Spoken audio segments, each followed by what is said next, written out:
Bonjour à tous, bienvenue dans le Gers sur le circuit de Nogaro pour la troisième manche de la Lamera Cup avec au programme ce week-end 2 courses, une de 3 heures et une de 7 heures. Avant de rentrer dans le vif du sujet, on va revenir sur la deuxième manche en Espagne sur le circuit de Jarama où la 40 Continental Racing a signé les 2 pole positions du week-end.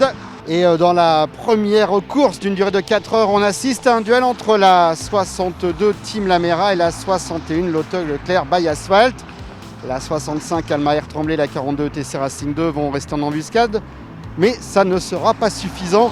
La victoire va rester indécise jusqu'au bout, puisque dans le dernier tour, Pierre Coinon sur la 62 crève à l'arrière droit, mais son avance est suffisante. Il s'impose devant la 42 ETC Racing 2, la 61 Lotto Leclerc by Asphalt.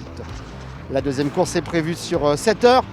Cette fois, la 40 Continental Racing va conserver l'avantage de sa pole. Si vous me le permettez, nous n'allons pas montrer les images de l'accident qui a eu lieu à mi-course et qui a impliqué 4 Lamera. Non, ce que l'on retiendra de cette deuxième course espagnole, c'est la maîtrise de la 40 Continental Racing qui s'impose devant la 42 ETC Racing 2 et la 48 Team TTM. Au classement général et après 2 courses, c'est bien grâce à ces 2 deuxièmes places en Espagne, la 42 ETC Racing 2 prend les commandes de ce classement général provisoire. 730 points. En deuxième place, on retrouve la Continental Racing à 49 points. Troisième place, CTF Racing Stage à 24 également. Premier de la catégorie Pro-Am. La quatrième place, c'est Alma Air Tremblay, la 65, les champions 2019. Cinquième place, Lotto Leclerc by Asphalt, la 61. Christophe Bouchu nous a rejoint. Christophe, bonjour. Alors justement, Nogaro, la dernière fois que la Lamera est venue, c'est en 2019. Il y a eu 2 courses, 3 heures et 7 heures. La première était plutôt disputée sur les 3 heures, puisqu'à 15 minutes de la fin, il y avait 2 voitures qui se tenaient tout simplement en 3 secondes. Et on a eu la victoire de la 15, qui était à l'époque la Media Leader, qui s'est imposée devant la 54 Team Lamera et la 67 Chilton. Et puis la deuxième course, 8 heures sous la pluie. Très disputé le matin, beaucoup plus calme l'après-midi et c'est la 54 Team Lamera qui s'est imposée devant la 67 Chilton et la 40 Continental Racing. Et dans la 54, il y avait un certain Christophe Bouchu comme par hasard. Donc Christophe, la question du jour, comment on fait pour gagner ici à Nogaro avec une Lamera ?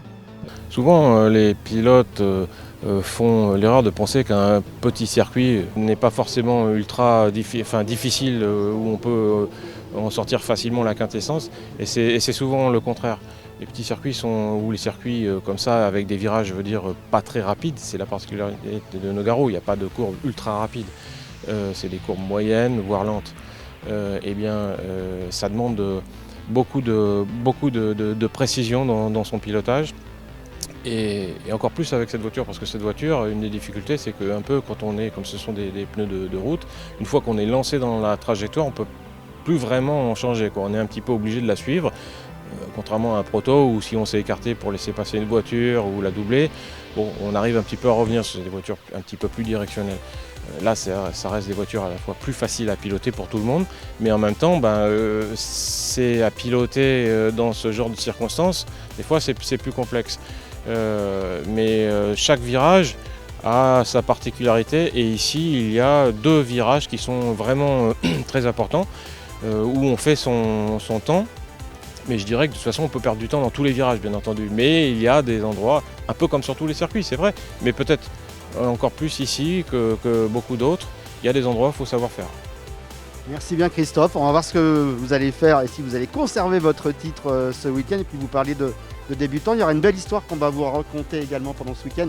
C'est Sarah Querol, qui est la fille d'Éric Querol, qui a été un grand champion de super tourisme dans les années 2000, qui s'est imposé avec sa BMW plusieurs fois à Nogaro. Et bien là, il roule avec sa fille et c'est sa première course. Ce sera à suivre.